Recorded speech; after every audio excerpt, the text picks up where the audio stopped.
Hello everyone, welcome to live study.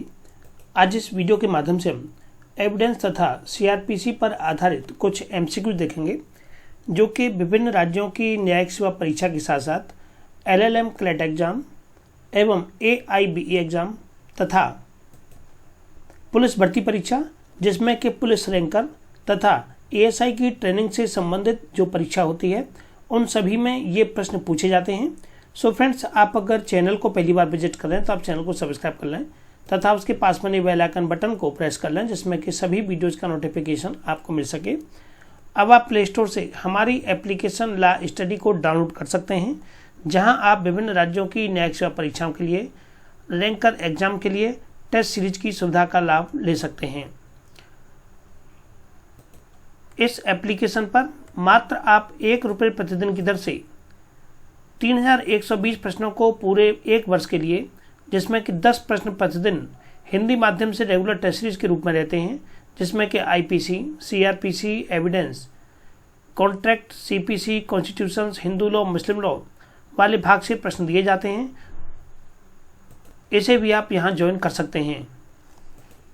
भारतीय साक्ष्य अधिनियम 1872 पर आधारित ये पहला सवाल है कि जो तथ्य विवादक न होते हुए भी किसी विवादक तथ्य से इस तरह संबंधित हैं या संसक्त हैं कि वे एक ही समव्यवहार के भाग हैं, चाहे वे उसी समय और उसी स्थान पर या विभिन्न समय और स्थानों पर घटित हुए हों। इंग्लिश में देख लीजिए, facts which though not in issue are so connected with a fact in issue as to forward part of the same transaction whether they occurred at the time, same time and place or at different time and place। पूछा गया है कि ऐसे तथ्य किस तरह के हो सकते हैं, असंगत हो सकते हैं, सुसंगत हो सकते हैं, अंशतः सुसंगत हो सकते हैं या इनमें से कोई नहीं। इस प्रश्न का सही आंसर है ऑप्शन क्रमांक बी कि ऐसे तथ्य सुसंगत होते हैं जो कि चाहे वे एक ही समय या एक ही स्थान पर या विभिन्न समय और विभिन्न स्थानों पर घटित हुए हों, ऐसे तथ्य सुसंगत तथ्य होते हैं। भारतीय साक्ष्य अधिनियम की धारा 6 इस संबंध में प्रावधान करती है जो कि एक ही समव्यवहार का भाग होने के संबंध में बताती है। यह धारा बताती है कि वे तथ्य जो विवादक तथ्य न होते हुए भी किसी विवादक तथ्य से इस प्रकार संबंधित हैं कि वे एक ही समव्यवहार का भाग हैं तथा वे एक ही समय पर या एक ही स्थान पर या विभिन्न समय और विभिन्न स्थानों पर घटित हुए हों। तो सही ऑप्शन इसका है ऑप्शन क्रमांक बी। प्रश्न है कि प्रथम सूचना रिपोर्ट सारवान साक्ष्य नहीं है, विचारण के दौरान उसका उपयोग किया जा सकता है। जब एफआईआर दर्ज कराई जाती है तो एफआईआर में लिखी हुई बातों को विचारण के दौरान किस पर्पज तक या किस सीमा तक यूज किया जाता है, ये इस प्रश्न के माध्यम से पूछा गया है कि FIR is not substantive evidence, एक सारभूत साक्ष्य या एक सारवान साक्ष्य नहीं है। It can be used during trial के समय या विचारण के दौरान इसका जो प्रयोग किया जा सकता है वो कहाँ तक किया जा सकता है। तो देखिए, सबसे पहली बात आप समझिए कि जब एफआईआर दर्ज होती है तो एफआईआर दर्ज होने के आधार पर पुलिस अरेस्ट कर लेती है, संबंधित आरोपी या अभियुक्त व्यक्ति जमानत करा लेते हैं, लेकिन उसके बाद जब ट्रायल चलता है तो ट्रायल के दौरान उस एफआईआर का खंडन किया जाता है। जो बातें उसमें लिखी हुई हैं उसको बचाव पक्ष खंडन करेगा और जो अभियोजन पक्ष है वह उन बातों को सिद्ध करने का प्रयास करता है। तो सबसे पहला है कि सूचना की संपुष्टि के लिए, ऑप्शन क्रमांक बी है कि सूचना के विरोधाभास के लिए, तीसरा है कि सूचना की संपुष्टि एवं विरोधाभास दोनों के लिए, और ऑप्शन क्रमांक 4 है कि नहीं सूचना की संपुष्टि और न ही विरोधाभास के लिए। तो बात को समझने का प्रयास कीजिए कि सबसे पहली बात है कि उस एफआईआर के माध्यम से थाने के भारसाधक अधिकारी को सूचना प्राप्त हुई थी। तो ये बात सत्य है कि सूचना की संपुष्टि के कोई अपराध हुआ है इसके संबंध में सूचना प्राप्त हुई है, लेकिन जो लिखी हुई सूचना है वो कहाँ तक और कितनी सही है उसका विरोधाभास करना होगा, उसकी लिखी हुई बातों की कटिंग करनी होगी बचाव पक्ष को। तो ऐसी स्थिति में सूचना की संपुष्टि एवं विरोधाभास दोनों ही कंडीशन इस एफआईआर के संबंध में जब ट्रायल चलता है तो की जाती हैं। इस प्रश्न का जो सही आंसर है वह है आपका ऑप्शन क्रमांक सी कि सूचना की संपुष्टि एवं विरोधाभास दोनों के लिए। इस प्रश्न की व्याख्या बताती है कि जो सीआरपीसी की धारा 154 है, देखिए जो एफआईआर लिखी जाती है वो सीआरपीसी के सेक्शन 154 के अंतर्गत दर्ज की जाती है। थाने के भारसाधक अधिकारी को सूचना मिलती है किसी संज्ञेय अपराध होने के संबंध में, तो प्रथम सूचना रिपोर्ट को दर्ज करने की प्रक्रिया दंड प्रक्रिया संहिता की धारा 154 में दी गई है। प्रथम सूचना रिपोर्ट ये एक सार्वजनिक साक्ष्य नहीं होती है, किंतु इसका प्रयोग भारतीय साक्ष्य अधिनियम की धारा 145 के अंतर्गत विखंडन के लिए। यहाँ ये प्रश्न अलग से बन सकता है कि जो FIR है उसका विखंडन धारा 145 के अंतर्गत तथा 157 के अंतर्गत उसे संपुष्टि के रूप में प्रयोग किया जा सकता है। तो दोनों प्रश्न यहाँ अलग अलग भी बनते हैं, आप इन्हें भी यहाँ याद रखते हुए चलें। अगला प्रश्न है कि भारत के धारा 45 साक्ष्य अधिनियम के अंतर्गत विशेषज्ञ को अभिमत इस संबंध में प्राप्त किया जा सकता है। सेक्शन 45 ये विशेषज्ञ की राय के संबंध में है, और विशेषज्ञ की राय ये किन विषयों पर ली जा सकती है ये हमसे यहाँ पूछा गया है। पहला दिया हुआ है विज्ञान, कला, विधि, अंगुली चिन्हों एवं हस्तलेख / हस्ताक्षर पर। दूसरा दिया हुआ है कि विज्ञान जिसमें सम्मिलित है चिकित्सकीय विषय, कला, विधि, अंगुली चिन्ह एवं हस्तलेख। तीसरा दिया हुआ है कि विज्ञान जिसमें सम्मिलित है चिकित्सकीय विषय, कला, विधि, अंगुली चिन्ह, हस्तलेख एवं हस्ताक्षर। ऑप्शन क्रमांक डी है कि विज्ञान, कला, विदेशी विधि, अंगुली चिन्ह एवं हस्तलेख इत्यादि के संबंध में। तो देखिए, जो विशेषज्ञ की राय ली जाती है ये विज्ञान, कला, विदेशी विधि, अंगुली चिन्ह एवं हस्तलेख या हस्ताक्षर के संबंध में इनकी राय ली जा सकती है। अगर बात भारतीय विधि की, तो भारतीय विधि के संबंध में विशेषज्ञ की राय शामिल नहीं है। ध्यान रखिएगा, ऑप्शन के रूप में अगर भारतीय विधि भी दिया जाता या ये केवल ऑप्शन में अलग अलग होते विज्ञान, कला, विदेशी विधि या भारतीय विधि, तो भारतीय विधि पर किसी विशेषज्ञ की राय शामिल नहीं की जाती है। बाकी विज्ञान के क्षेत्र में, कला के क्षेत्र में, विदेशी विधि के क्षेत्र में, अंगुली चिन्हों या हस्तलेख आदि के संबंध में एक्सपर्ट की राय या एक्सपर्ट का ओपिनियन लिया जा सकता है। सही ऑप्शन क्रमांक यहाँ पर डी है। धारा 45 के अंतर्गत विशेषज्ञों की राय निम्न मामलों में प्राप्त की जा सकती है। सबसे पहला है विदेशी विधि के संबंध में, दूसरा है विज्ञान के संबंध में, तीसरा है कला के संबंध में, चौथा है हस्तलेख के संबंध में और पांचवा है अंगुली चिन्हों के लिए। इतने मामलों में विशेषज्ञ की राय ली जा सकती है। प्रश्न है कि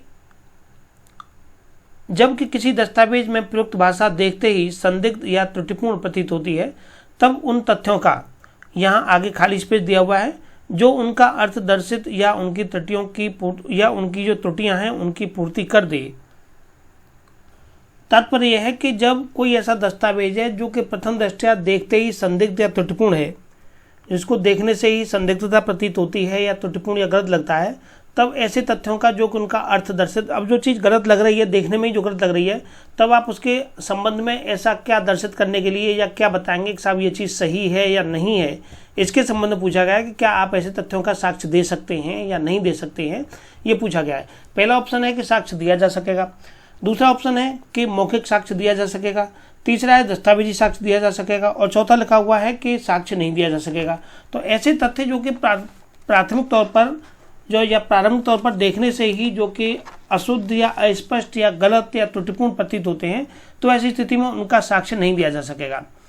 इसके संबंध में जो सेक्शन है एविडेंस एक्ट का सेक्शन 93 इस संबंध में प्रावधान करता है। तो सही ऑप्शन यहाँ पर इसका है ऑप्शन क्रमांक आपका डी, उनका साक्ष्य नहीं दिया जा सकेगा।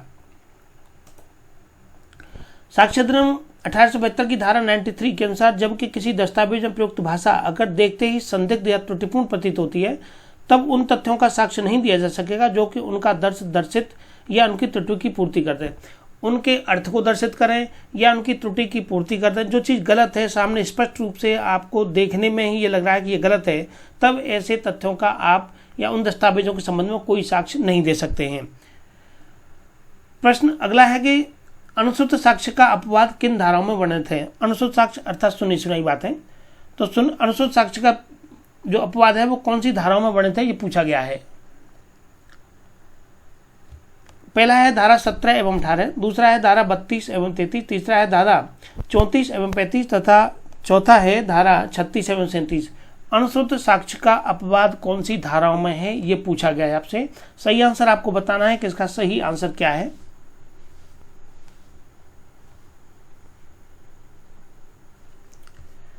देखिए, अनुश्रुत साक्ष्य का जो अपवाद है ये धारा 32 और 33 में है।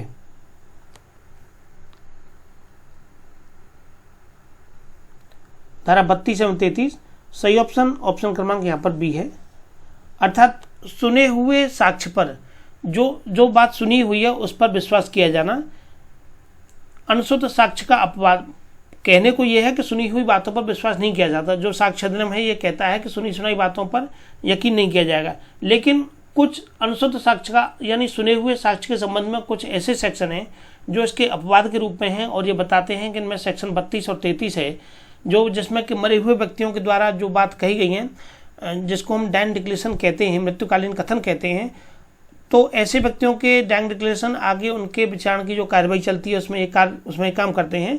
तो ये अपवाद के रूप में धारा 32 और 33 ये दो सेक्शन हैं जो कि अनुश्रुत साक्ष्य के अपवाद के रूप में माने जाते हैं। तो सही ऑप्शन इसका है ऑप्शन क्रमांक यहाँ पर बी।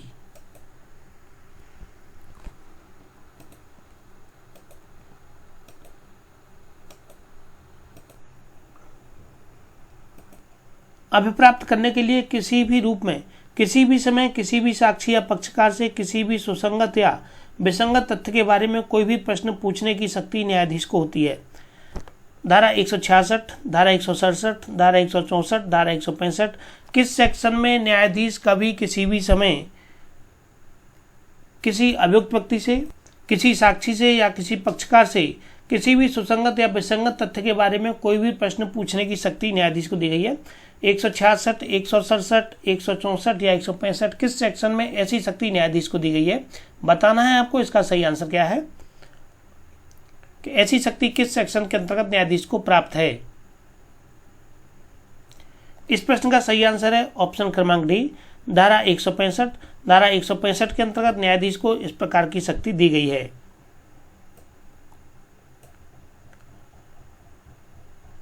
धारा 165 में यह प्रावधान किया गया है कि न्यायाधीश सुसंगत तथ्यों का पता लगाने के लिए या उनका सबूत अभिप्राप्त करने के लिए किसी भी रूप में, किसी भी समय, किसी भी साक्षी या पक्षकार से सुसंगत या विसंगत तथ्यों के बारे में कोई भी प्रश्न पूछ सकते हैं। धारा 164 क्या कहती है? धारा 164 कहती है कि सूचना पाने पर जिस दस्तावेज के पेश करने से इनकार कर दिया गया है उसको साक्ष्य के रूप में उपयोग में लाना। धारा 166 ये जूरी या असेंसरों की प्रश्न करने की शक्ति से संबंधित है, तथा धारा 167 ये साक्ष्य के अनुचित ग्रहण या अग्रहण के लिए नवीन विचारण नहीं होगा, इससे संबंधित है धारा 167। नेक्स्ट प्रश्न है कि प्रश्न यह है कि क्या किसी निश्चित दिन को अ ने मुंबई में अपराध घटित किया था? किसी निश्चित दिन अ के द्वारा मुंबई में कोई अपराध किया गया। यह तथ्य कि उस दिनांक को अ चेन्नई में था भारतीय साक्ष्य अधिनियम के किस प्रावधान के तहत सुसंगत है? उसके ऊपर आरोप है कि उसने बम्बई में उस दिन अपराध किया था, लेकिन उसका कहना यह है कि वह उस दिन वहाँ दिल्ली में नहीं, वह उस दिन बम्बई में नहीं था, वह तो चेन्नई में था। अब पूछा गया है कि अन्यत्र उपस्थिति। अब देखिए, आपने अगर थोड़ा बहुत भी पढ़ा हुआ है तो अन्यत्र उपस्थिति के संबंध में कौन सा सेक्शन भारतीय साक्ष्य अधिनियम से प्रावधान करता है? धारा 9 दिया है, धारा 10 दिया है, धारा 11 दिया है और धारा 12 दिया है। तो अन्यत्र उपस्थिति के संबंध में यहाँ पर जो तर्क है वो दिया जाएगा। इसके संबंध में एविडेंस एक्ट का सेक्शन 11 धारा 11 प्रावधान करती है। तो सही ऑप्शन यहाँ पर इसका हो जाएगा धारा 11। अन्यत्र उपस्थिति का तर्क या प्लियाय एलबी का सिद्धांत साक्ष्य विधि की धारा 11 में निहित है। धारा 11 के अनुसार वे तथ्य जो कि अन्यथा सुसंगत नहीं है, सुसंगत है, जो कि अन्यथा सुसंगत नहीं है, अर्थात जिन तथ्यों को सुसंगत नहीं माना गया लेकिन वे सुसंगत कब माने जाएंगे? यदि वे किसी विवादक तथ्य या सुसंगत तथ्य से असंगत है। विवाद क्या है? विवाद यह है कि साहब उस पर मुंबई में आरोप है कि तुमने मुंबई में मर्डर किया है, हत्या की है या बम विस्फोट किया है। तो विवादक तथ्य से या सुसंगत, अब जो विवादक तथ्य है उसके संबंध में जो सुसंगत तथ्य है उसके साक्ष्य में ये असंगत बात आ रही है कि बम्बई में उसके द्वारा हमला किया गया है, लेकिन वह व्यक्ति उस दिन वहाँ था नहीं, वो चेन्नई में था।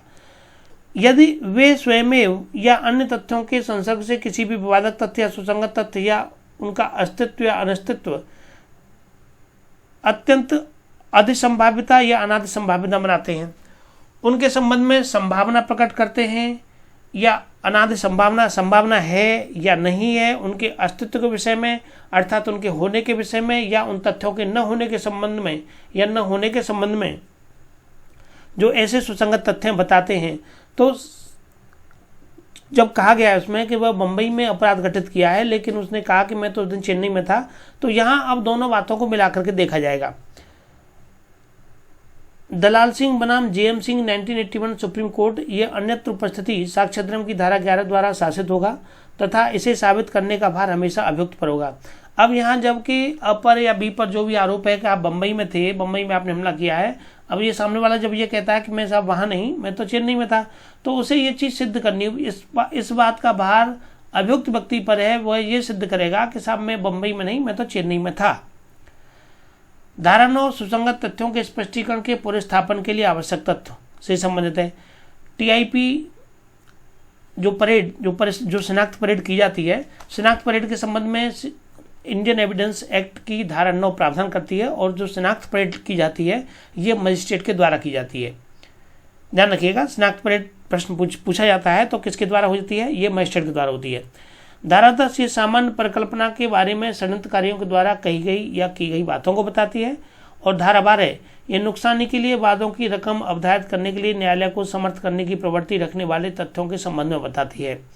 एक्सीडेंटल जो केस होते हैं उनमें नुकसानी या उनकी जो भरपाई या रकम के संबंध में, रकम जो अवधारित की जाती है उसके संबंध में धारा 12 प्रावधान करती है। अगला प्रश्न है कि निम्नलिखित मामलों में से किस मामले में उच्चतम न्यायालय ने ये अब निर्धारित किया था कि किसी भी व्यक्ति को अपने नमूने की लिखावट देने के लिए बाध्य करना भारत के संविधान के अनुच्छेद 20(3) के अंतर्गत गवाही देने के लिए विवश करना नहीं माना जा सकता है। मतलब आप पर अगर ये कोई, मान लीजिए कोई बात या आरोप आया है और आप अपनी लिखावट के लिए साहब अब जो कुछ सिद्ध होना होगा कि आप सिद्ध कीजिए भाई कि ये काम आपने किया है या नहीं किया है, तो इसके संबंध में सामने वाला व्यक्ति हो सकता है कि सुप्रीम कोर्ट चला गया हो, तो तभी वहाँ से ये रूलिंग निकल के आई है कि अनुच्छेद 20(3) के अंतर्गत गवाही देने के लिए विवश नहीं किया जा सकता, लिखावट के संबंध में बाध्य नहीं किया जा सकता है। तो पूछा गया कि किस मामले में डिसाइड किया गया था। यहाँ हमें 2 केस दिए हुए हैं। पहला दिया हुआ है स्टेट ऑफ बॉम्बे वर्सेज काठीकालू, काफ़ी फेमस केस है, और अगला है Yusuf Ali versus state of Maharashtra. तो देखिए यहाँ प्रश्न का आंसर यहीं पर है। स्टेट ऑफ बॉम्बे वर्सेज काठीकालू के मामले में ये डिसाइड किया गया था कि कोई भी व्यक्ति जिसके लिखावट के संबंध में उसके नमूने के हस्ताक्षर लेने की बात आती है तो आर्टिकल 20(3) संविधान का अनुच्छेद 20(3) है, उसका उल्लंघन नहीं करता। और अनुच्छेद 20(3) के अंदर 3 सेक्शन आते हैं, 3 आपके सब आर्टिकल हैं, 21, 22 और 23। तो 23 ये स्वयं के विरुद्ध गवाही दिए जाने से संबंधित है कि आप अपने खिलाफ ही आप जो है कोई गवाही या अपने विरुद्ध आप बयान दे रहे हैं, तो इससे संबंधित है, तो यहाँ इसको डिनाई कर दिया गया था। तीसरा ऑप्शन दिया हुआ है state of UP versus Ram सेवक, तथा चौथा ऑप्शन है रोहित शेखर वर्सेज नारायण दत्त तिवारी।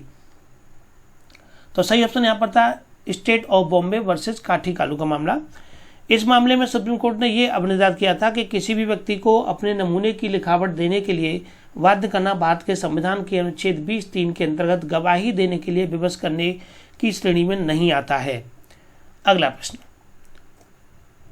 प्रश्न है कि दंड प्रक्रिया संहिता की धारा 164 के अंतर्गत संस्वीकृति से भिन्न अभिलिखित कथन, पहला है कि साक्ष्य का सारभूत भाग है, दूसरा है सारभूत साक्ष्य नहीं है, तीसरा है सारभूत साक्ष्य है या नहीं, यह परिस्थितियों एवं तथ्यों पर निर्भर करता है, और ऑप्शन क्रमांक डी है इनमें से सभी। सही आंसर आपको बताना है। सही आंसर क्या है, प्रश्न को एक बार पुनः समझिए कि दंड प्रक्रिया संहिता की धारा 164 के अंतर्गत संस्वीकृति से भिन्न अभिलिखित कथन, संस्वीकृति की बात नहीं की गई है, संस्वीकृति से भिन्न अभिलिखित कथन साक्ष्य का सारभूत भाग है और सारभूत साक्ष्य नहीं है। जो संस्वीकृति की जाती है किसी व्यक्ति के द्वारा या किसी व्यक्ति के द्वारा संस्वीकृति की गई है, उस धारा 164 की बात कह रहे हैं कि संस्वीकृति से भिन्न जो कथन है वो, तो ऐसे कथन सारभूत साक्ष्य का सारभूत भाग है या सारभूत साक्ष्य नहीं, तो ऐसे कथन को सारभूत साक्ष्य नहीं माना गया है धारा 164 के अंतर्गत। धारा 164 के 5 में संस्वीकृति से भिन्न अभिलिखित कथन से संबंधित है। धारा 164(5) के अंतर्गत जो अभिलिखित कथन है ये सारभूत साक्ष्य की श्रेणी में नहीं आते हैं। अगला प्रश्न है कि भारतीय साक्ष्य अधिनियम की निम्न धाराओं में से किसमें साक्षी को साक्ष्य के दौरान स्मृति ताजा किए जाने का प्रावधान है।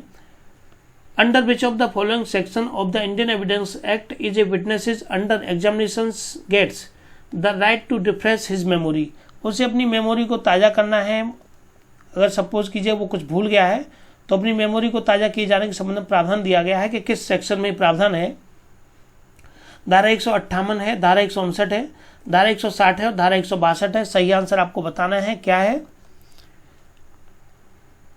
इस प्रश्न का सही आंसर है धारा 159, जो कि भारतीय साक्ष्य अधिनियम में किसी भी साक्षी को साक्ष्य के दौरान स्मृति को ताजा किए जाने के संबंध में प्रावधान करती है।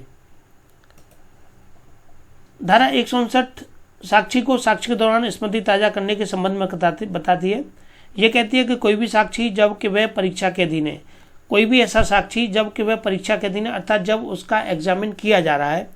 आप देखते हैं जब ट्रायल चलता है, ट्रायल के बाद में दोनों ओर से गवाह बुलाए जाते हैं, तो वह साक्षी होते हैं जिनको गवाह कहा जाता है, साक्षी कहा जाता है। जब उनकी परीक्षा की जाती है, परीक्षा की 3 स्टेज होती हैं, तो उनकी परीक्षा जब की जाती है तो किसी भी ऐसे लेख को देख करके जो कि स्वयं उसने उस संविवार के समय जिसके संबंध में उसने प्रश्न किया जा रहा है, हो सकता है कोई भी डॉक्यूमेंट हो सकता है या उसका कोई स्टेटमेंट हो सकता है, उसके संबंध में उससे पूछा जा रहा है उस संविवार के समय जबकि उसके संबंध में उससे प्रश्न किया जा रहा है, या इतने शीघ्र पश्चात बनाया हो कि न्यायालय ऐसे संभाव्य समझता हो कि वह संविवार उस समय उसकी स्मृति में ताज़ा था, अपनी स्मृति को ताज़ा कर सकेगा। हो सकता है कि वो थोड़ा बहुत उसकी विस्मृति आ रही हो उस संबंध में, तो न्यायालय इसके संबंध में कह सकता है और वह अपनी स्मृति को ताज़ा किए जाने के संबंध में उस लेख को देख सकता है, या उससे संबंधित कोई और डॉक्यूमेंट या कोई अन्य ऐसी सामग्री जो कि उसकी उस स्मृति को ताज़ा कर सकती हो, जो पत्रावली पर उपलब्ध है, उसको दिखाई जाएगी।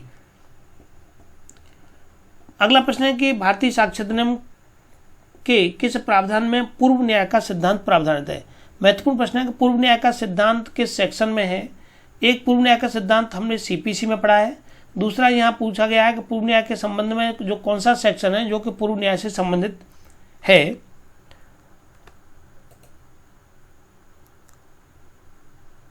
ऑप्शन में हमको दिए गए हैं।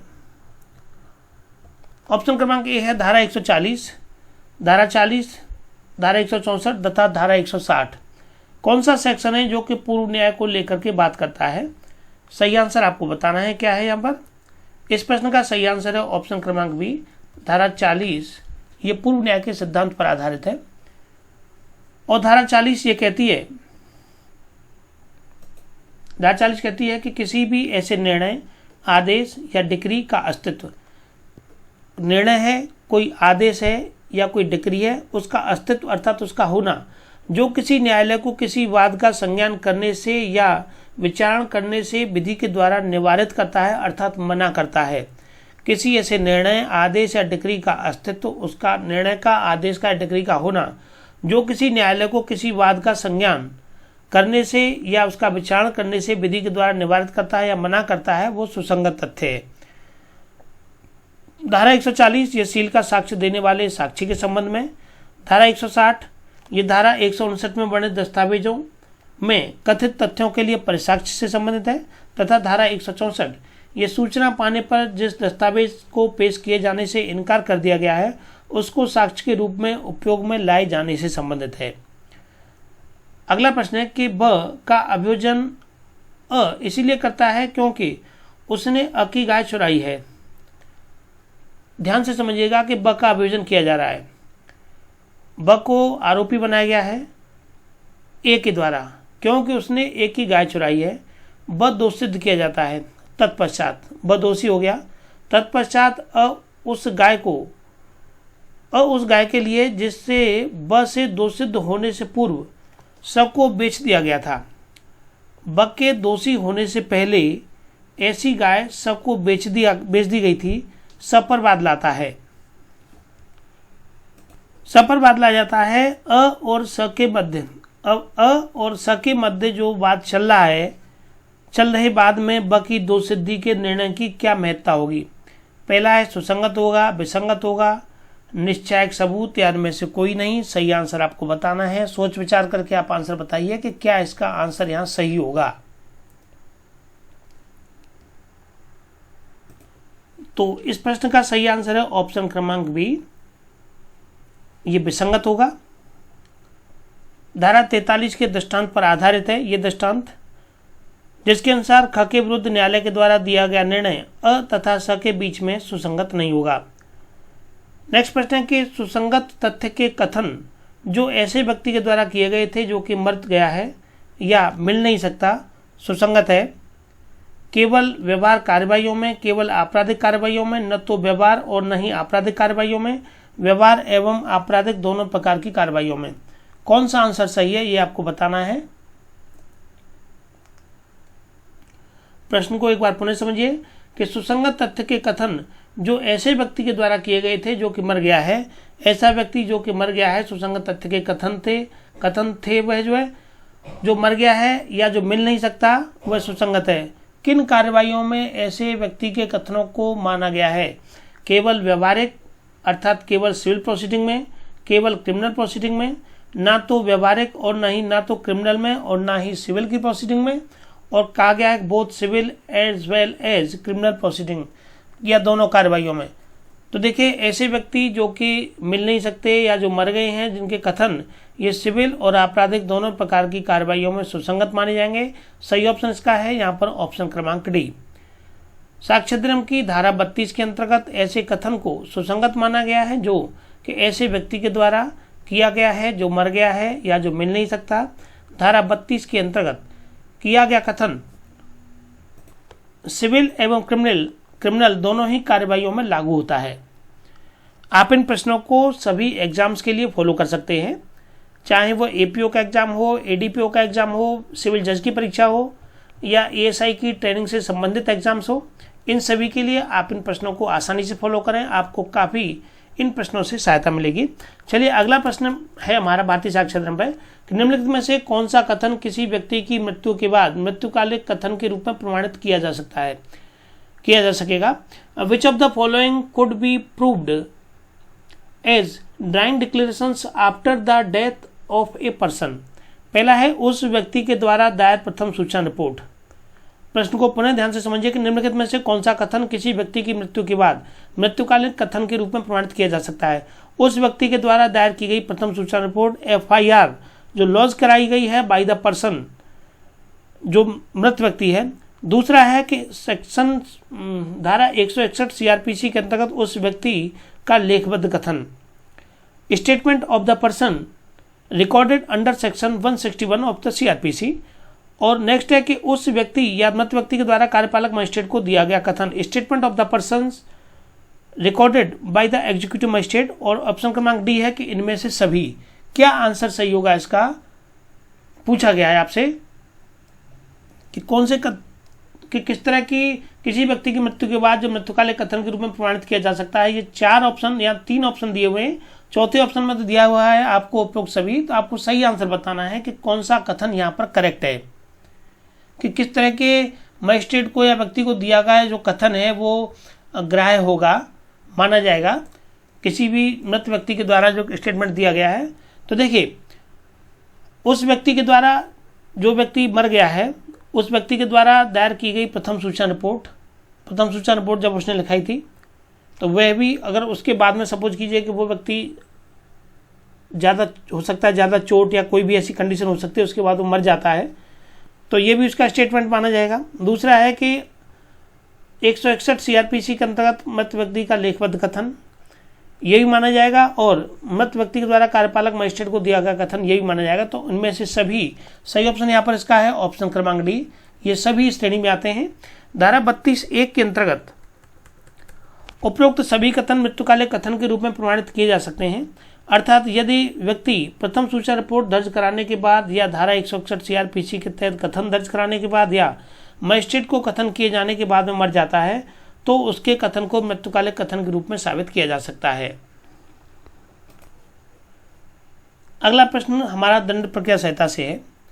पूछा गया है कि अभियोजन साक्ष्य प्रारंभ होने के बाद में न्यायालय के द्वारा अभियोजन वापस लेने की अनुमति देता है, तब अभियुक्त को उन्मुक्त किया जाएगा, डिस्चार्ज किया जाएगा, दोषमुक्त किया जाएगा या इनमें से कोई नहीं। तो सही आंसर आपको बताना है क्या है कि जब अभियोजन साक्ष्य प्रारंभ होने के बाद में, एविडेंस प्रारंभ हो गया है, साक्ष्य प्रारंभ होने के बाद में न्यायालय के द्वारा अभियोजन वापस लेने की अनुमति देता है, तब ऐसी स्थिति में अभियुक्त व्यक्ति को दोषमुक्त किया जाएगा। सही ऑप्शन क्रमांक इसका सी है। धारा 321 CRPC के अनुसार यदि न्यायालय अभियोजन वापस लेने की अनुमति अभियोजन को देता है तो ऐसे अपराध का जो अभियुक्त है उस व्यक्ति को दोषमुक्त कर दिया जाएगा। अगला प्रश्न है सीआरपीसी से कि निम्न में से किसके विरुद्ध अपील नहीं होगी। There shall be no appeal by convicted in following. पहला ऑप्शन दिया हुआ है कि जबकि प्रथम वर्ग मजिस्ट्रेट के द्वारा केवल 100 रुपये से अनाधिक के रुपए का दंडादेश पारित किया गया है। देखिए सीआरपीसी का सेक्शन 376 ये अपीलों के किन मामलों में अपील नहीं हो सकती है उनके संबंध में प्रावधान करता है। तो पहला ऑप्शन कि जहां प्रथम वर्ग मजिस्ट्रेट के द्वारा केवल 100 रुपये अर्थात 100 रुपये से अधिक नहीं है, अनाधिक का तात्पर्य है अधिक न होना, तो केवल 100 रुपये से अनाधिक अर्थात नॉट एक्सीडिंग 100 रुपीज, 100 रुपये से अधिक नहीं है, ऐसा दंडादेश पारित किया गया है। नेक्स्ट है कि जहां सेशन न्यायालय के द्वारा केवल 3 मास से अनाधिक की अवधि के कारावास का दंडादेश दिया गया है। सेशन न्यायालय ने केवल 3 मास से अनाधिक अर्थात जो ऐसी सजा दी है जो कि 3 महीने से अधिक की नहीं है, तो ऐसी स्थिति में अपील के संबंध में पूछा गया है। नेक्स्ट है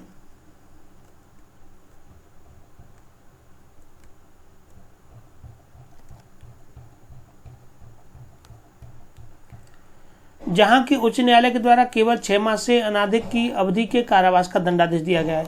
हाईकोर्ट के द्वारा केवल 6 महीने से अधिक अर्थात जो सजा दी गई है वो 6 महीने से अधिक की नहीं है की अवधि के कारावास का दंडादेश दिया गया है। और इनमें से सभी तो ऊपर के जो तीनों दिए ABC हमको दिए हुए हैं उन तीनों ही मामलों में अपील नहीं हो सकती है।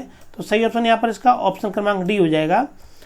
प्रश्न की व्याख्या बताती है कि धारा 376 सीआरपीसी के अनुसार निम्न मामलों में अपील नहीं की जा सकती है या नहीं ली जाएगी। जहां कि उच्च न्यायालय ने केवल 6 मास का कारावास या 1000 रुपये तक के जुर्माने का दंडादेश दिया हुआ है। देखिए अगर जो बड़ा प्रश्न भी बनता है कि ऐसे कौन से मामले हैं जिनमें अपील नहीं की जा सकती है, नहीं हो सकती है, तो पहले आप इन बिंदुओं को भी उसमें लिख सकते हैं। तो जहां उच्च न्यायालय ने केवल 6 मास का कारावास या 1000 रुपये तक के जुर्माने का दंडादेश दिया है। दूसरा है कि जहां सेशन न्यायालय या महानगर मजिस्ट्रेट ने केवल 3 मास का कारावास या 200 रुपये तक के जुर्माने का दंडादेश पारित किया है। सेशन न्यायालय के द्वारा या महानगर मजिस्ट्रेट के द्वारा केवल 3 मास तक का कारावास और 200 रुपये तक का जुर्माना या 200 रुपये तक के जुर्माने का दंडादेश दिया है। तीसरा है कि जहां प्रथम वर्ग मजिस्ट्रेट ने केवल 100 रुपये तक के जुर्माने का दंडादेश पारित किया है। जुडिशियल मजिस्ट्रेट फर्स्ट क्लास के द्वारा केवल 100 रुपीज के जुर्माने का दंडादेश दिया गया है। और जहां संक्षिप्त विचारण के मामलों में मजिस्ट्रेट ने 200 रुपये तक के जुर्माने का दंडादेश पारित किया है। तो ये कंडीशन दी हुई है जिनमें कि आप अपील नहीं कर सकते। तो इनमें से सभी का जो ऑप्शन है यहाँ पर करेक्ट हो जाएगा। प्रश्न अगला है कि यदि किसी व्यक्ति जो कि अपराध का शमन करने के लिए सक्षम है, यदि उसकी मृत्यु हो जाती है तो अपराध का शमन कौन करेगा। मतलब अपराध को समाप्त किया जाना है, शमन करना अर्थात उसको समाप्त करना, दमन करना, खत्म करना। कोई व्यक्ति जो अपराध का शमन करने ऐसा व्यक्ति जो अपराध का शमन करने के लिए सक्षम था, तब ऐसी स्थिति में यदि उसकी मृत्यु हो जाती है तो अपराध का शमन कौन करेगा। नहीं होगा, नहीं, अब शमन करना है तो हो जाएगा, लेकिन ऑप्शन ए यहाँ पर गलत है कि नहीं होगा, ऐसा नहीं है, होगा। अब उसके लिए जो विधिक प्रावधान है उसके अनुसार होगा। पहला है कि मृत व्यक्ति के विधिक प्रतिनिधि के द्वारा न्यायालय की अनुमति के बिना अपराध का शमन किया जा सकता है। देखिए न्यायालय की अनुमति के बिना तो कैसे भी नहीं हो सकता है। माना कि मृत व्यक्ति का विधिक प्रतिनिधि करेगा लेकिन न्यायालय की अनुमति के बिना नहीं हो सकता है। तीसरा है कि मृत व्यक्ति के विधिक प्रतिनिधि के द्वारा न्यायालय की अनुमति से अपराध का शमन किया जा सकता है। हाँ, मृत व्यक्ति के विधिक प्रतिनिधि के द्वारा न्यायालय की अनुमति से अपराध का शमन किया जा सकता है। तो इनमें से कोई नहीं, सही ऑप्शन यहाँ पर इसका है ऑप्शन क्रमांक हमारा सी कि मृत व्यक्ति के विधिक प्रतिनिधि के द्वारा न्यायालय की अनुमति से अपराध को समाप्त या उसका शमन किया जा सकता है। इस संबंध में जो सीआरपीसी का सेक्शन 320 है, 320 का 4B ये प्रावधान करता है के अनुसार जब वह व्यक्ति जो कि इस धारा के अधीन अपराध का शमन कंपाउंडिंग ऑफ ऑफेंस करने के लिए सक्षम है मर जाता है, तब ऐसे व्यक्ति का विधिक प्रतिनिधि न्यायालय की अनुमति से ऐसे अपराध का शमन कर सकता है। अगला प्रश्न है कि साक्ष्य के उपरांत यदि मजिस्ट्रेट की राय यह है कि अभियुक्त दोषी है, साक्ष्य ले लिया, वकीलों की बहस हो गई। उसके बाद में मजिस्ट्रेट के द्वारा जो राय कायम की गई है वो ये है कि अभियुक्त दोषी है, जिससे कि अपराध के लिए निर्धारित अधिकतम दंड देने का उसे अधिकार है, तब यह किस धारा के अंतर्गत लिखित राय सहित कार्यवाही तथा अभियुक्त को मुख्य न्यायिक मजिस्ट्रेट के पास भेज सकता है। In after the evidence in the opinion of magistrate accused is guilty in which he does not have the right to punish the accused with the maximum punishment prescribed for the offence, then under what sections with written opinion he can submit his proceeding and forward the accused to the chief judicial magistrate। पूछा गया है किस section के अंतर्गत वह उस व्यक्ति को मुख्य न्यायिक मजिस्ट्रेट के पास में भेज सकता है।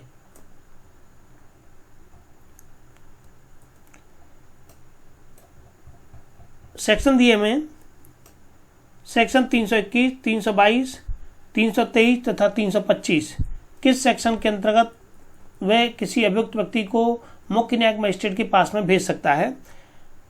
तो सही आंसर इसका है ऑप्शन क्रमांक डी, धारा 325 के अंतर्गत।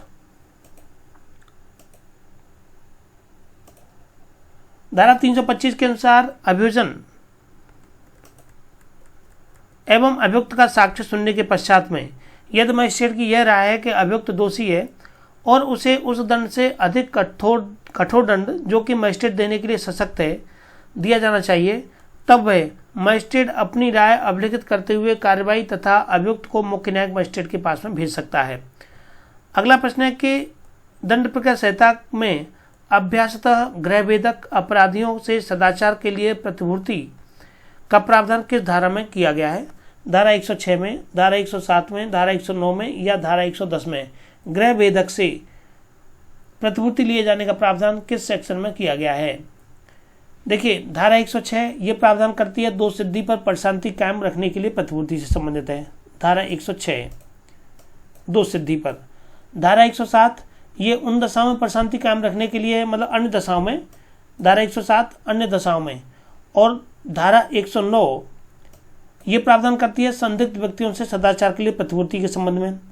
और आपकी बची धारा 110, ये धारा 110 ये प्रावधान करती है कार्यपालक मजिस्ट्रेट जो अभ्यासिक अपराधियों से सदाचार के लिए प्रतिपूर्ति की मांग कर सकता है, जो कि 3 वर्ष से अनाधिक की अवधि के लिए हो सकता है। गृहभेदक अपराधियों से सदाचार के लिए प्रतिपूर्ति का प्रावधान किस धारा में है, तो गृहभेदक अपराधियों से धारा 110 के अंतर्गत ये प्रावधान है। सही ऑप्शन इसका है ऑप्शन क्रमांक डी।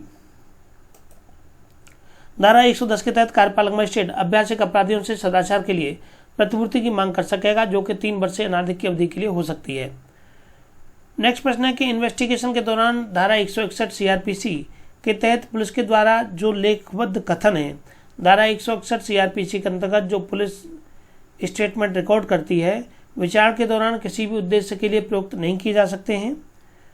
अगला है केवल साक्षी की संपुष्टि के लिए प्रयुक्त किए जाते हैं। तीसरा है कि केवल साक्षी की साक्ष्य में विरोधाभास साबित करने हेतु प्रयुक्त किए जाते हैं और उपरोक्त में से कोई नहीं। तो देखिए जो इस तरह से धारा 161 के अंतर्गत जो बयान लिए जाते हैं सीआरपीसी के सेक्शन के अंतर्गत, तो ये केवल जो है साक्षी की साक्ष्य में विरोधाभास साबित करने हेतु प्रयुक्त किए जाते हैं। सही ऑप्शन का है यहाँ पर ऑप्शन क्रमांक सी। धारा 162 के परंतु के अनुसार धारा 161 के अंतर्गत पुलिस अधिकारी के द्वारा लेखबद्ध कथन साक्षी की साक्ष्य में विरोधाभास को साबित करने हेतु साक्ष्य धर्म की धारा 145 के अनुसार प्रयुक्त किया जा सकता है। नेक्स्ट प्रश्न है कि सीआरपीसी की धारा 306 में सह अपराधी को क्षमादान किए जाने का प्रावधान किया गया है।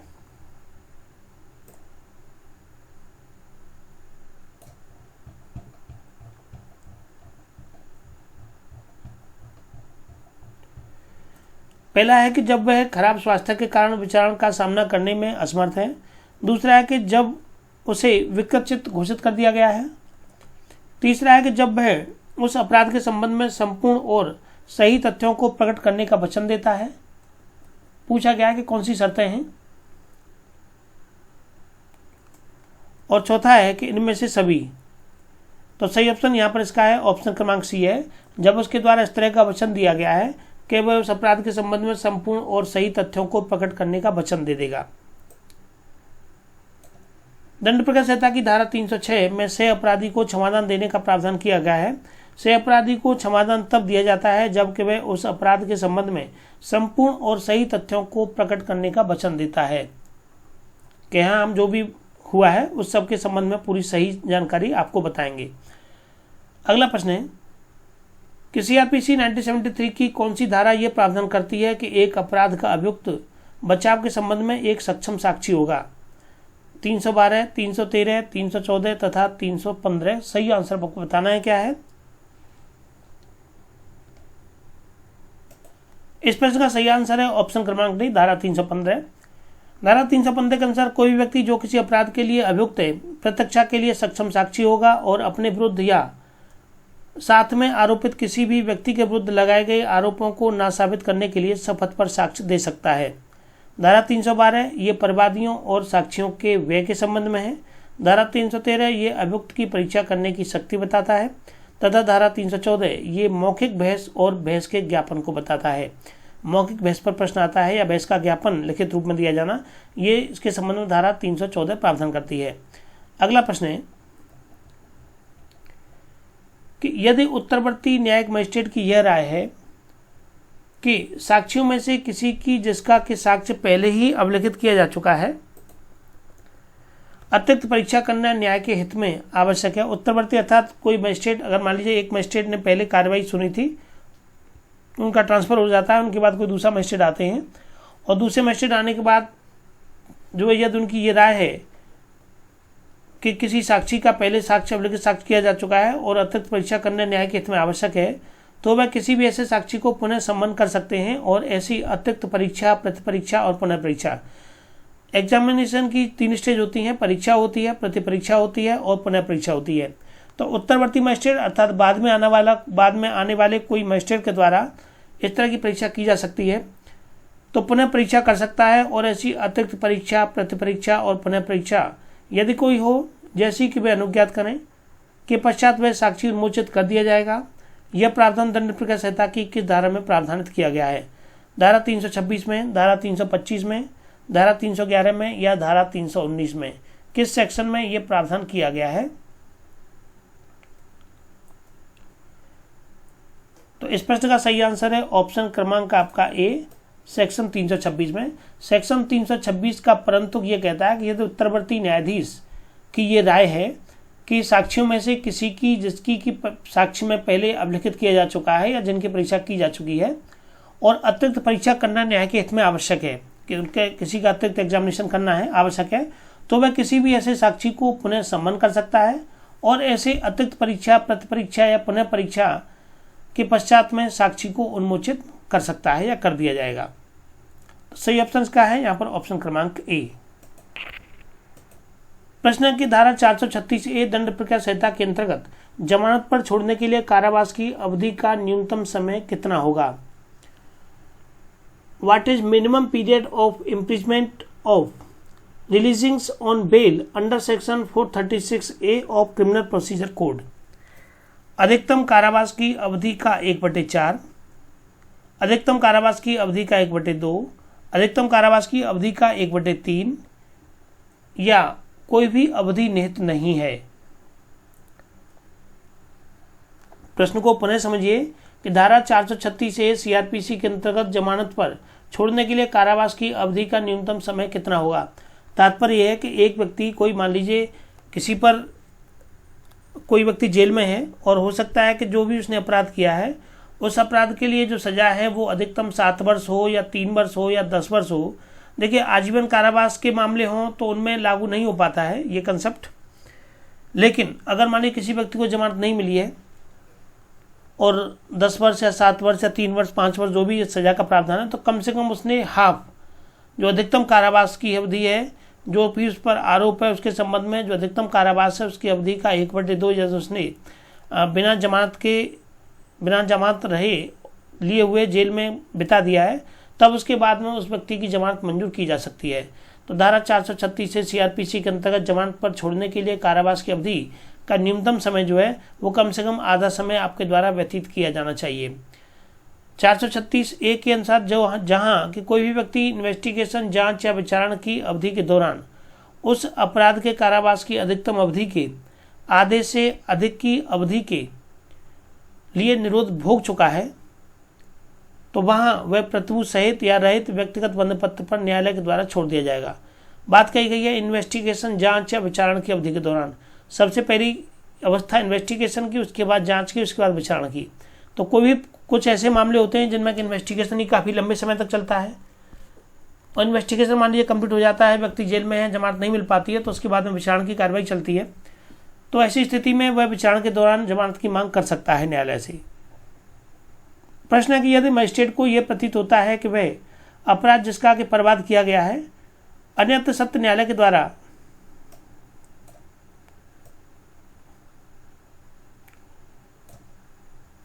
विचारणीय है, तो वह दंड प्रक्रिया संहिता की धारा 202 के अंतर्गत अभियुक्त के विरुद्ध आदेशिका के जारी किए जाने को स्थगित कर देगा।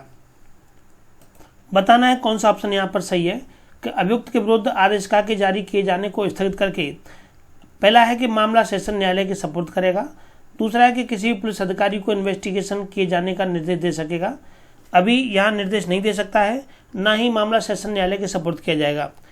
तीसरा है कि परिवादी से अपने सभी साक्ष्यों को पेश करने की अपेक्षा करेगा और उनकी शपथ पर परीक्षा करेगा। ये करेक्ट है कि परिवादी से अपने सभी साक्ष्यों को पेश करने की अपेक्षा करेगा और उनकी शपथ पर परीक्षा करेगा।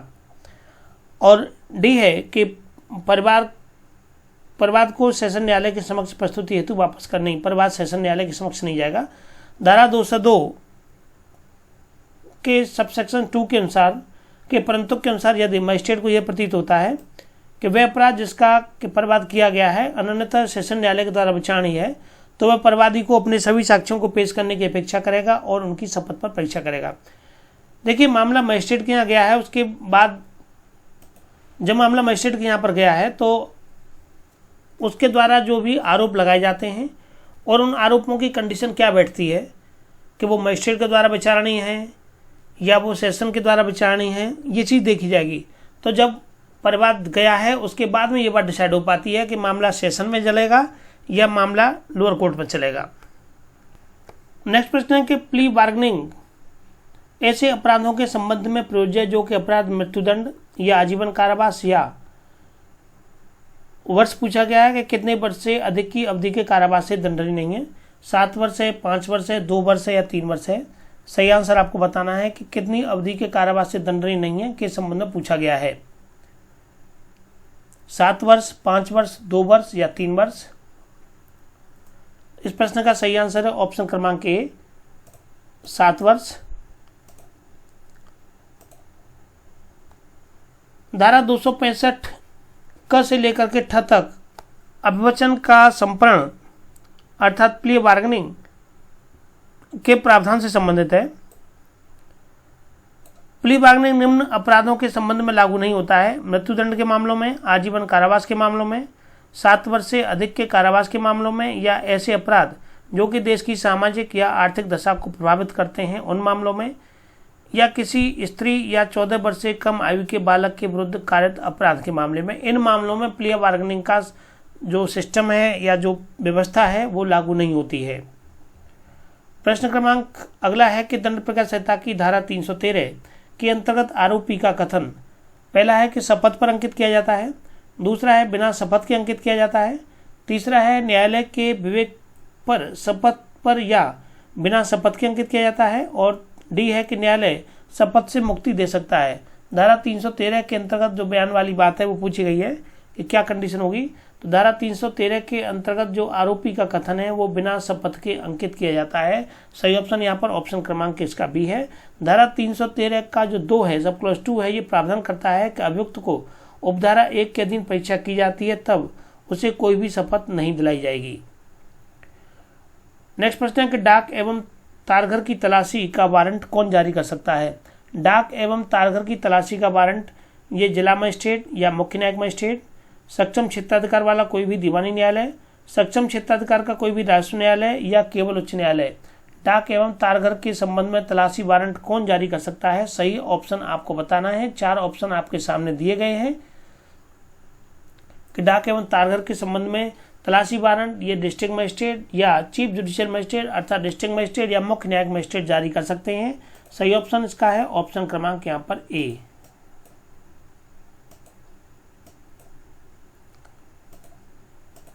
नेक्स्ट प्रश्न की व्याख्या बताती है कि दंड प्रक्रिया संहिता की धारा 93 के क्लॉज 3 के अनुसार जिला मजिस्ट्रेट या मुख्य न्यायिक मजिस्ट्रेट डाक या तार प्राधिकारी की अवरक्षा में किसी भी दस्तावेज, पार्सल या अन्य चीज की तलाशी के लिए वारंट जारी कर सकते हैं। प्रश्न क्रम अगला है कि भारतीय संविधान में दंड प्रक्रिया संहिता को शामिल किया गया है राज्य सूची में, समवर्ती सूची में, संघ सूची में या अवशिष्ट सूची में? तो भारतीय संविधान में दंड प्रक्रिया संहिता को समवर्ती सूची में शामिल किया गया है। सही ऑप्शन क्रमांक इसका है आपका बी, कंकरेंट लिस्ट में समवर्ती सूची। सही ऑप्शन इसका है ऑप्शन क्रमांक बी। तो चलिए फ्रेंड्स, आज की इस मॉर्निंग डोज में इतना ही। इस वीडियो के माध्यम से हमने 30 प्रश्नों को देखा है, जिसमें 15 प्रश्न हमने एविडेंस वाले भाग से और 15 प्रश्न सीआरपीसी वाले भाग से देखे हैं। सो प्लीज़ आप वीडियो को शेयर कर दें जिससे कि ज़्यादा से ज़्यादा परीक्षार्थी वीडियो से लाभ उठा सकें।